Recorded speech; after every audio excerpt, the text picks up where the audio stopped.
Muchas gracias por continuar con nosotros. Y bueno, ahora vamos a hablar de un tema que ha sido muy difícil para México, pero es un tema muy necesario: la muerte digna, la eutanasia. Es momento de discutirlo, mirar lo que han logrado otros países en esta agenda. En el mundo hay cuando menos 15 países que han legislado la muerte médicamente asistida. Destacan los Países Bajos, Bélgica, España, Canadá, Austria, Colombia y cuando menos 11 estados en la Unión Americana. La eutanasia representa hasta el 5% de los fallecimientos totales en países donde ya es legal. El caso de la comunicadora y activista mexicana Samara Martínez le ha dado la vuelta a América Latina. ¿Por qué? Porque es la primera paciente mexicana que presenta directamente una iniciativa ciudadana de este tipo ante el Congreso, convirtiendo una experiencia personal en un tema de política pública absolutamente necesario, porque no nada más es un asunto de justicia, es un asunto de dignidad. Hoy se conoce como la ley trasciende, será discutida en el próximo periodo ordinario y yo le agradezco muchísimo a Samara Martínez que esta noche esté aquí en Sala de Guerra. Bienvenida. Un gran placer, gran placer y agradecida siempre con el espacio. Samara, ¿cómo te encuentras de salud en este momento? Estable. Tan estable como se puede estar cuando tu vida depende de vivir conectada a una máquina 10 horas al día, tras haber perdido 4 órganos, 2 trasplantes de riñones y tras más de la mitad de mi vida viviendo condiciones crónico-degenerativas, una enfermedad en etapa terminal y donde no es que me quiera morir, pero sé que el cuerpo se está muriendo y ante eso pues decido luchar, no solo por mí, sino también pues por todas las personas que sufren esta realidad o que incluso en un futuro pueden llegar a presentarla. Cuando uno te conoce, cuando uno ve, por supuesto, todo lo que subes en las redes sociales y tu activismo férreo, pero lo haces con alegría, lo haces, como yo te decía hace un momento, llena de vida. Es muy difícil entender que una persona que expresa tanta vitalidad, lo que esté pidiendo es la muerte digna, es la muerte. Eso creo que hace tu batalla en un país como México, donde unos se recargan en la moral, otros se recargan en la religión y pocos se recargan en la compasión, en la verdadera compasión de un paciente que sufre. Hace más difícil tu batalla, me imagino. Claro. A ver, siempre exponer cualquier tema, aunque sea diminuto, en redes sociales, tú lo sabes bien, es complicado, ¿no?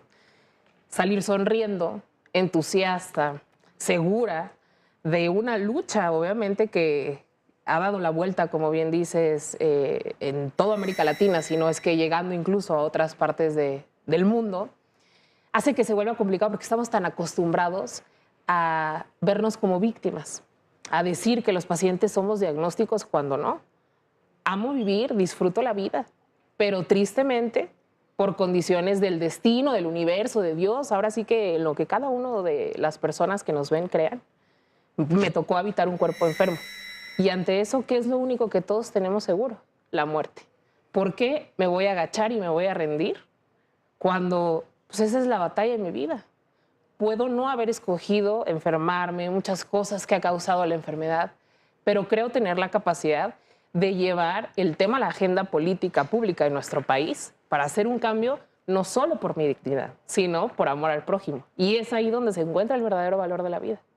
Que la gente, sí, yo entiendo, se le hace muy difícil de creer, pero y sobre todo es ahí donde, bueno, yo estoy de acuerdo. Yo Claro. Sí tengo los pantalones de decir estoy de acuerdo con la eutanasia. Yo sí lo apoyaría, porque además me parece que un acto de compasión es darle el derecho a una persona a tener una muerte digna. Y creo que eso es por lo que estás luchando. Tienes 2 años sometida a la diálisis peritoneal y creo que algo que no todos saben es que un paciente en estas condiciones o bajo este tratamiento se le dan aproximadamente 5 años de vida. A ti te quedarían 3 más o menos. Lo que no saben muchos es que la muerte que le espera a un paciente en esas condiciones es muy dolorosa. Muy dolorosa. Cabe mencionar que si bien, sí, 2 años en esta terapia sustitutiva, pero duré otros 2 en hemodiálisis, o sea, ya llevo 4 años dependiendo totalmente de máquinas. Y esto, ¿qué pasa? ¿No? A muchos se les hace muy fácil decir, pues desconéctate. O sea, si tanto, esos 15 días, 20 días, que es lo que más o menos dura un paciente con insuficiencia renal, con lupus, que son algunos de mis padecimientos, mueres intoxicado, o sea, todas las toxinas se apoderan del cuerpo, llegan al cerebro, se desconoce. Pacientes que ya no generan orina, ¿no? Porque al perder la función renal es una de los privilegios que uno tiene de tomar agua, por ejemplo, porque se hincha y puedes morir ahogado con tu propio líquido. Entonces eso es una muerte lenta, muy dolorosa, que incluso pacientes, cuando los detectan, por no someterse pues, a una vida rigurosa, disciplinaria, médicamente hablando, prefieren no iniciar y mueren en situaciones muy lamentables. Yo te preguntaba fuera de cuadro, y lo voy a hacer aquí, tú tienes la oportunidad, por muy caro que sea, habríamos muchísimas personas, estoy segura, que apoyaríamos económicamente para ayudar a Samara Martínez a llevar un proceso como el que tú decides que es el más justo y digno para ti. En otros países donde el suicidio asistido o la eutanasia es legal. Sin embargo, no lo quieres hacer, aunque se te dieran todas las facilidades. ¿Por qué? ¿Dónde estaría el cambio? La única manera, tras haber transitado por casi 15 años de adversidad, que ahorita le encuentro el propósito y quizá incluso el porqué de una sonrisa y de todo lo que hago, es luchar por conseguir lo que a mí me ha costado muchos años de dolor, de sufrimiento, y no solo a mí, también a mi familia, se vale decirlo, ¿no? Y también a los médicos que me han acompañado en todos estos años. Creo que todos en esta vida venimos a ser inspiración, a ser luz. En algún momento, para muchos puede ser algo muy filosófico, pero en pacientes en los que ya no tenemos oportunidad de mejorar las condiciones de vida, de curar, ¿qué es lo único que te queda en esa esperanza? Pues justamente pensar que vas a tener el derecho de dignificar tu muerte y sobre todo de empoderarte de la última libertad que tenemos, que es cómo y cuándo irnos. Entonces, pues sí, mi lema de vida es inspirar y trascender. Quiero ser inspiración trascendiendo, dejando un legado pues, en materia legal, incluso en que, a ver, si uno así con ciertas condiciones de dolor diario que se viven todos los días puede dar una lucha por el bienestar de los demás, ¿qué les impide a las personas sanas voltear a ver al prójimo y decir, va por mí, pero también va por ti? ¿Vives con mucho dolor? Vivo con dolor diario. El lupus ocasiona dolor en articulaciones, dolor al caminar. ¿Se aprende a vivir con dolor? Por supuesto. ¿Aprendes a ponerte máscaras ante el dolor? Claro. Una cosa es mostrarte en cámara sonriendo, pero las 10 horas, ¿no?, que paso conectadas, pues esas no es como que no me grabo en los momentos de agonía, de sufrimiento. En los cientos de videos que pueden encontrar en mis redes sociales, jamás. Porque si algo estoy en contra es de la revictimización. Sí. No soy mi diagnóstico. Sí. Soy un ser con eventos desafortunados, pero que decido transformar esa oscuridad en luz pensando en el prójimo. Ahora, es muy difícil en la batalla que tú tienes enfrente, como te lo decía hace un momento, y yo les decía, hay que tener pantalones para decir yo estoy de acuerdo, yo no estoy de acuerdo, y no temer al juicio masivo, público. ¿Y por qué se los digo? Porque quisimos preguntarle a las voces más importantes de los distintos partidos políticos que van a tener también en sus manos esta iniciativa de la ley Trasciende y, pues que algunos de ellos tendrán el poder de su voto o no en el Congreso. Y casi todos menos del partido de Morena, porque a pesar de nuestra insistencia, nadie quiso tomar la llamada, al menos no de sala de guerra. Los demás representantes de los partidos me subrayaban que era a título personal, que no era precisamente su opinión, la voz de su partido. Vamos a escucharlos. Yo en lo particular estoy a favor de esta última de las libertades, siempre y cuando se legisle, se reflexione y se evite un abuso de esta última libertad. Creo que una situación de enfermedad extremadamente cruel y dolorosa o una incapacidad que haga que la persona no se sienta digna podría justificar esta decisión. No estoy de acuerdo con la eutanasia, sí con la muerte digna. Con la primera puede haber abusos, también decisiones precipitadas. Con la segunda, en una reflexión, la persona puede decidir por tener una muerte digna, sin que se lleve al extremo el dolor, pero tampoco sin que se interrumpa de manera voluntaria. Creo que vale la pena lo que va a hacer la Corte, pero esto va a tener un buen resultado si nos escuchan a todos, si la reflexión es profunda y si no se le quiere sacar una oportunidad política. La eutanasia es un tema muy doloroso para las familias, para las personas que ya no tienen ganas de vivir. Yo creo, con base en la doctrina del PAN, que cuando sea una enfermedad terminal, cuando ya no haya nada que hacer, la gente tiene derecho a dejar de sufrir. Siempre y cuando sea una enfermedad terminal que no sea posible de remediar sin que tenga repercusiones legales para los médicos. Porque hoy día la eutanasia puede meter a un médico a la cárcel, pero nadie está obligado a seguir sufriendo.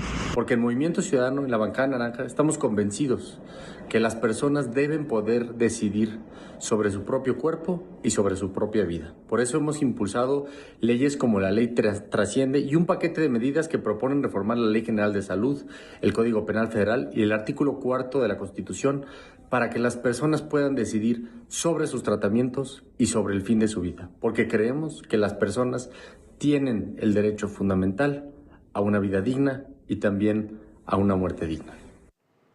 Pues ahí está, eso es a lo que te vas a enfrentar. A lo que me he enfrentado en este último año, sin duda alguna, el decir, y a mí me parece muy peligroso, que los pacientes no sabemos, porque incluso ayer un legislador del PAN me decía que un paciente con dolor no tiene la capacidad de elegir con autonomía. Y a mí me pareció horrible. Cuando yo te puedo asegurar que ninguna de las personas legislativas que se promulga en contra ha leído la iniciativa. Los hemos buscado. Llevamos más de un año trabajando en esto y tú lo sabes porque fuiste de las primeras en entrarle al tema. Y los foros han estado abiertos. Lo que comentaba uno de los legisladores, que se abre el debate. Le informo que en octubre tuvimos el primer foro totalmente abierto en la sede del Senado de la República. Y fueron muy pocos. Fueron pocos, pero de la ciudadanía tuvimos más de 50 ponencias, todas a favor. Porque claro, hay estudios que demuestran, como el de la Asociación DMD, Dignidad por Morir en México, que representa y indica que de cada 10 mexicanos, 7 de ellos está a favor, ¿no? Sí. Y conforme lanzamos más estudios, toda la ciudadanía, pues claro, al no tener más manera de... No es que quieras morir, es importante lo que decía. No quiero morir, no queremos morir. Pero ¿qué pasa cuando la enfermedad se apodera de tu cuerpo? Claro, si te dicen, te queda tanto tiempo de vida, eso es valentía. Sin calidad de vida, claro, además. Importante, eso es valentía. Porque muchos dicen, pues es que es un acto cobarde. Discúlpame, es aceptar la realidad que nos toca vivir y, como decimos popularmente, agarrar al toro por los cuernos y decir, me voy a morir. Está perfecto, pero déjenme hacerlo a mi manera. Samara, estás en la Ciudad de México, te vas a quedar aquí un tiempo. Viene un evento muy importante, me parece que el 28 de este mes. ¿Qué va a pasar? Tenemos la primera marcha por la muerte digna en México, en toda la historia de nuestro país. Pues están más que bienvenidos a alzar la voz. Vamos a salir de Palacio de Bellas Artes, 9 de la mañana, 28 de agosto, todos están invitados. Vamos a hacer un pequeño recorrido porque obviamente la mayoría somos personas pacientes. A la Presidencia de la República es más o menos 1 kilómetro de trayecto, porque nos va a recibir Presidencia. Vamos a entregarle todo este compendio, un expediente que hemos armado con las iniciativas, con las investigaciones investigaciones, estudios, encuestas, incluso el primer posicionamiento médico de miles de personal pacientes. médico y pacientes. Entonces, pues invitadísimos a que vayan, alce la voz por ustedes y por el futuro, que uno nunca sabe qué nos puede pasar, sobre todo en las etapas mayores de nuestra vida. Pues yo te agradezco muchísimo que te hayas dado el tiempo, sobre todo en la condición en la que yo sé que pudiste organizar para poder estar hoy en Sala de Guerra. Invitar a toda la audiencia, no a que esté a favor o en contra, a que se informen, Exacto. a que leamos. La iniciativa de la ley trasciende, a que pensemos en que hoy es Samara, mañana podemos ser cualquiera de nosotros, y no se trata de estar, insisto, a favor o en contra. Lo que no se vale es no saber de lo que se trata, cuando se trata de dignidad y de la verdadera compasión. Muchísimas gracias, Samara. Nada que agradecer, un placer. Como siempre digo, más vale tener el derecho y no necesitarlo que necesitarlo y no tenerlo. Sin duda. Gracias. Gracias. Samara Martínez.